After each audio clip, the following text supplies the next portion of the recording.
2 de abril é Dia Mundial de Conscientização do Autismo. E para falar sobre esse assunto, recebemos aqui hoje a doutora Karina Faro, que é especialista em desenvolvimento infantil. Seja muito bem-vinda, doutora. Olá, muito obrigada. É uma honra estar aqui conversando com vocês nesse dia tão importante. Por que essa data tem uma grande relevância? Por que é tão importante falarmos sobre esse assunto, doutora? Então, essa data foi escolhida para que a gente possa propagar informações sobre o autismo, né, sobre o transtorno do espectro do autismo. Todo mundo já ouviu falar alguma coisa sobre esse assunto. E então foi escolhido o mês de abril, em especial o dia 2, para que as pessoas possam voltar a sua atenção, pelo menos um pouquinho, para adquirir mais conhecimento sobre essa condição. A gente sabe que qualquer tipo de doença, né, quanto mais cedo for diagnosticado, melhor para fazer o tratamento, né? O autismo também, ele tem essa importância muito grande para que a criança seja diagnosticada o quanto antes, né, doutora? Para que o tratamento comece, que ela tenha uma qualidade de vida melhor, seria isso? Isso, inclusive o post de hoje é sobre esse assunto. Os sinais de alerta, né, aqueles sinais que o neném eles apresentam desde os primeiros meses de vida, eles são fundamentais para que a gente possa fechar um diagnóstico precoce. O diagnóstico precoce é até 2 anos de idade, tá? E a importância disso é a modulação comportamental, ensinar as crianças sobre habilidades que elas sozinhas não conseguiram adquirir. Então a gente sabe que quanto mais jovem o nosso cérebro, mais fácil somos de aprender, né? E quanto mais velhos somos, mais difíceis, mais rígidos somos de aprender. Então o diagnóstico precoce ele serve para isso, para direcionar e personalizar um plano terapêutico também de forma precoce. Como é possível, doutora, identificar os primeiros sinais do autismo em uma criança tão jovem assim, né? Hoje em dia a gente tem sinais de alerta desde o primeiro trimestre de vida, então desde os primeiros 3 meses. Só que é claro que ninguém vai fazer um diagnóstico nessa idade, né? Nós temos testes e escalas padronizadas a partir de 9 meses de vida. E aí daí sim em diante a gente já pode pensar fortemente nesse diagnóstico. Mas então vamos começar aos 9 meses, que é uma data assim crucial. 9 meses é aquele nenenzinho que ainda não se reconhece pelo seu próprio nome. Então, por exemplo, lá, a Maria, a mãezinha fala Maria, Maria, a Maria não consegue voltar a atenção para a mãe, ela não entende que ela é a Maria, né? Paralelamente a isso, é aquela criança que tem uma dificuldade em se conectar com o olhar, de devolver como resposta uma gargalhada, uma expressão facial mais empobrecida, o atraso da linguagem. Então, o conhecer o desenvolvimento da linguagem é muito importante. Qual é a linguagem de 9 meses, de 1 ano, de 15 meses, para que a gente possa detectar possíveis atrasos, né, pensar nos motivos e diagnosticar. E quando essa criança não é diagnosticada, ainda novinha, né, até os seus 2 anos de idade, como identificar pelo comportamento da criança, de uma criança de 5 anos para cima, que ela tem o autismo, doutora? O autismo ele é muito vasto, ele é um espectro, né? O próprio nome ele já diz, é o transtorno do espectro do autismo. Então a primeira coisa que a gente tem que pensar é que a gente nunca vai encontrar um autista igual ao outro. A apresentação ela é muito variada, mas o que eles têm em comum, né, é a dificuldade em se adaptar a diferentes meios e contextos e é uma dificuldade em manter uma comunicação social. Então, às vezes, a criancinha ela fala, mas ela tem dificuldade de entender uma brincadeira, de entender uma pista não verbal, uma piscadinha, um tchau, um coração. Então, ela tem dificuldade com pistas, com coisas que não são tão objetivas, que não são tão explícitas, né? Então, esse é um grande sinal.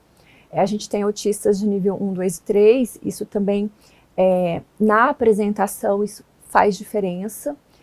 Então, sim, uma criancinha mais velha seria uma criança que tem uma dificuldade de compreender os contextos, né? Uma criança muito rígida, que tem dificuldades táteis, dificuldades auditivas, sensoriais, enfim, dificuldades de processar os estímulos recebidos no meio ambiente. E qual a melhor forma de tratamento, né, para que essas crianças, jovens, né, tenham uma qualidade de vida melhor e consigam se desenvolver mais também, né? A intervenção precoce é o que a gente tem de tratamento padrão ouro para as crianças, é a modulação do comportamento, né? Então, assim, o que a gente tem de melhor nos dias de hoje para essas crianças realmente é a intervenção com a equipe multidisciplinar. Então, as terapeutas, através das técnicas que elas estudam, elas vão potencializar aquela criança, elas vão criar conexões nervosas, redes neurológicas novas, né, usufruindo dessa neuroplasticidade, que é esse cérebro ávido por conhecimento para essa criança. Então, o que a gente tem de melhor hoje, realmente, são as intervenções. E esse acompanhamento médico também, fonoaudiólogo, psicólogo, é um conjunto, né? É um conjunto, é uma equipe. A criança ela precisa ter o seu médico, né, para ajudar, né, na formação do plano terapêutico, para ajudar a mãe a perceber a evolução dessa criança, discutir com a equipe multidisciplinar, né, o porquê que não está melhorando, ou, nossa, que legal, está melhorando, vamos rever esse plano terapêutico, aumentar a carga horária, reduzir a carga horária, enfim. A gente precisa ter uma equipe para que a gente possa trabalhar realmente em harmonia. E como que a pediatria entra nesse caso, que ela auxilia, né, crianças com espectro do autismo? Bom, eu vou falar pelo meu trabalho, né? O meu trabalho, ele é diagnosticar, ele é perceber os sinais de alerta, né? Desde o princípio, fazer um bom diagnóstico e mandar essas crianças para as intervenções, né? Então, nós, pediatras, como estamos diretamente ligados com os bebês, a nossa responsabilidade é muito alta, é muito grande em não negligenciar atrasos, né? Em perceber, é claro que às vezes algum pediatra não tem tanta familiaridade com esse assunto, né, mas é de suma importância perceber os atrasos, perceber a limitação da criança e encaminhar para o colega que está apto a fazer esse acompanhamento. É uma grande responsabilidade, né, doutora? Com certeza. E falando sobre o transtorno do espectro do autismo, a gente percebe muito que tem mais casos, mais crianças sendo diagnosticadas. A gente pode perceber que houve um aumento e o porquê desse aumento? Assim, dois grandes motivos. O primeiro motivo é que hoje a gente estuda mais sobre autismo, né? Hoje a gente tem uma população que está mais estudiosa, vamos dizer assim, né, sobre o desenvolvimento infantil. Já se entendeu o porquê da importância do diagnóstico precoce, então isso vem motivando cada vez mais profissionais a entrarem dentro dessa área. Então, assim, o DSM-5, que é o nosso manual, ele é bem claro, ele é um instrumento assim, bem objetivo para nos ajudar num diagnóstico tão peculiar, vamos dizer assim, né? E, por outro lado, nós temos a prematuridade, então a gente tem muitos bebês nascidos de forma prematura. E junto com a prematuridade, a gente vê coisas diferentes acontecendo. E aí a gente tem que correr atrás disso e estudar. E assim, o que os últimos estudos têm mostrado é que a prematuridade, o baixo peso, a idade avançada dos progenitores, da mãe, do pai, isso realmente tem contribuído. São vários fatores. Vários fatores.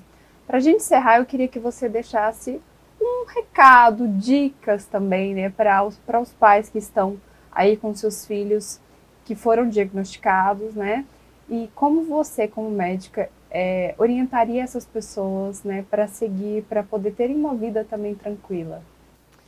Assim, eu sempre gosto de dizer assim, se você percebe ou se você tem alguma dúvida, não fique com a dúvida. Converse, porque às vezes não é. Às vezes é uma outra coisa, né? E a mãe, a família tem medo do desconhecido, né? E acaba atrasando, ajudar aquela criança de uma forma que talvez não é a UTEA, seria uma outra condição, e fica nessa dúvida eterna, e as mães se corroem de dúvidas, de medos, de culpa, né? Então, procure o médico da sua confiança, converse, esclareça dúvidas.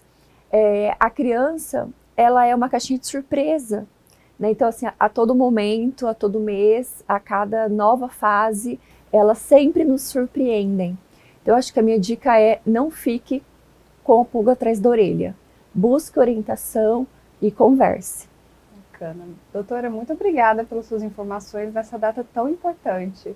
Imagina, obrigada a vocês por terem me chamado para vir falar um pouquinho sobre esse assunto. Um assunto tão importante que merece toda a atenção do mundo, não só nessa data de hoje, mas todos os dias. E se você gostou da nossa entrevista, deixe o seu comentário e compartilhe também nas suas redes sociais. Lembrando que essa e outras entrevistas você acompanha tudo aí pelo nosso site.